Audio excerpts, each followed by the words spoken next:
শুরু করছি। আজকে কি বলতো, আজকে বানাচ্ছি এঁচোড় চিংড়ি। এবছর আমার বাড়িতে আজকে প্রথম এঁচোড় এলো। এঁচোড় আর এই চিংড়িটা, এই আলুটা আর এঁচোড়টা আলাদা আলাদা সেদ্ধ করে রেখেছি। আর এই দেখো চিংড়ি মাছ প্রায় 300 গ্রামের বেশি আছে। 300 গ্রাম না, এটা 450 গ্রাম আছে চিংড়ি। আর কড়াইতে সর্ষের তেল দিয়ে তেজপাতা আর জিরে ফোড়ন দিয়ে আমি পেঁয়াজ দিচ্ছি। পেঁয়াজটা দিচ্ছি, দিয়ে এখন পেঁয়াজটা ভাজা ভাজা করবো।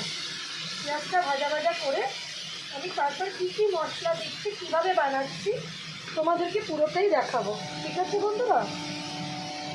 করে লাল লাল করে একটু ভেজে নিলাম বন্ধুরা। তারপর এখানে আমি টমেটোগুলো দিয়ে দেবো। এবার আমি মশলাগুলো দেবো।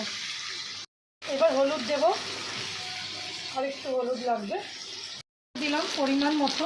ঝালটা যে যা নিজের মতন দেবে, বুঝলে বন্ধুরা? এটা দিলাম একটু ধনে গুঁড়ো, জিরে গুঁড়ো। আমি জল দেবো,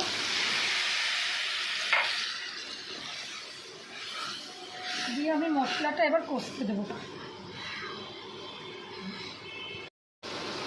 অবশ্যই না একটু চিনি দেবে, চিনি না দিলে না রান্নার এই ব্যালেন্সটা হবে না, একটু ভালো লাগবে না বন্ধুরা। তখন আমি কোনোভাবেই আমি রসুন দিই না। কেন আমি রসুন দিই না? এঁচোড়টা চিংড়ি মাছ দিয়ে একটা আলাদা টেস্ট হয়। আমি এবার একটু ঢাকা দিয়ে দিলাম। তুলে না আমি এইগুলো দিয়ে দেবো। বলো, এই যে সেদ্ধ করে রেখেছি এই দুটোকে আমি দিয়ে দেবো। দিয়ে আমি কষাতে থাকবো সুন্দর করে কষিয়ে নেব। একটু কষা কষা হলে এইটা, তবে আমি চিংড়িটাও দিয়ে দেবো। একটু কষুক, এইবার দেখি কষাটা কত দূর হয়েছে। কষাটা নিজের তালে হতে থাকছে, জানো তো? এই কষাটা নিজের তালে মশলার সাথে সব কিছু মিলতে থাকছে। এই অবস্থায় আমি না চিংড়িটাকেও দিয়ে দেবো, একসাথে কষবো। আর এই যে গ্রেট করে আদাটা রেখেছি, এটা আমি জল দেবার পর দেবো। আমি আদাটা দিয়ে বেশিক্ষণ কষি না।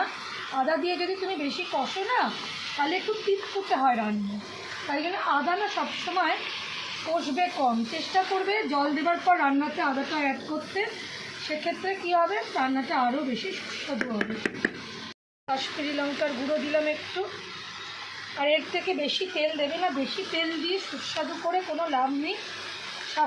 স্বাস্থ্য সচেতন হওয়া আমাদের খুব দরকার।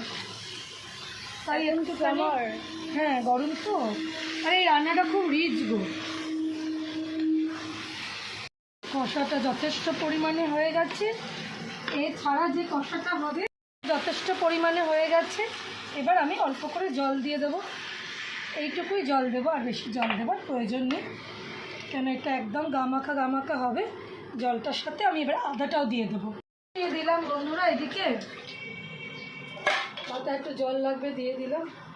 একটু জল লাগবে, আর একটুখানি জল লাগবে এটাতে। আর এই মুহূর্তে আমি এই যে কাঁচা আদাটা রেখেছিলাম গ্রেট করা, এটা আমি এবার দিয়ে দেবো, অ্যাড করে দেবো। দেখা যাক কত দূর হলো।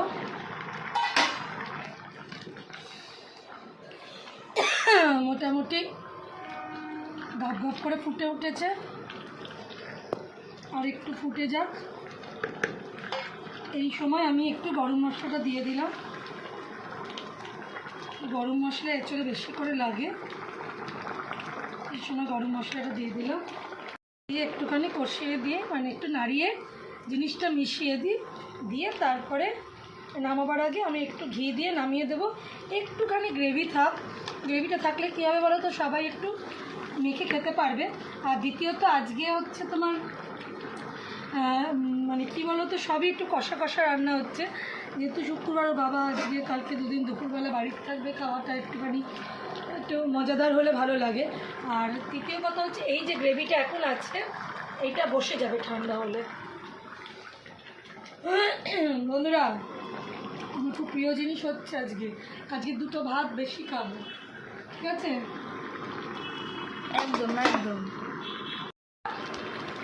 আমার প্রিয় বন্ধুরা, কাদের এঁচোড় পছন্দ, এঁচোড় চিংড়ি জানিও। আমার এটা কমপ্লিট। এইটুকু গ্রেভি আমাকে রাখতে হবে। নামাবার আগে আমি একটু ঘি দিলাম। ঘি ছাড়া এটা ভালো লাগে না। নিরামিষে আর একটু বেশি দিই, যেহেতু চিংড়ি দিয়ে করেছি তাই একটু ঘিটা কম দিলাম। কিন্তু যখন নিরামিষ করবো, এর 4 ডাবল ঘি দেবো, না আর একটু বেশি দেবো। কথায় কথা আর এখন কথা বেরোয়। তো বন্ধুরা, কেমন লাগলো এঁচোড় চিংড়ি রান্নাটা আমাদের জানিও, আমাকে জানিও কেমন লাগলো। আর যদি ভালো লাগে লাইক করো, কমেন্ট করো, শেয়ার করো, আর আমার পাশে থেকো। তোমাদের বন্ধু কী রান্না দিচ্ছে, আমাদের যা যা ভিডিও যাচ্ছে একটু দেখে ভালো লাগলে একটু লাইক করো, কমেন্ট করো, শেয়ার করো। আরও কী ভালো তোমাদের জন্য ভিডিও বানাতে পারি সেটা অবশ্যই চেষ্টা করবো। মাথায় ওসব ঘুরছে, বাট আমি চেষ্টা করে যাচ্ছি।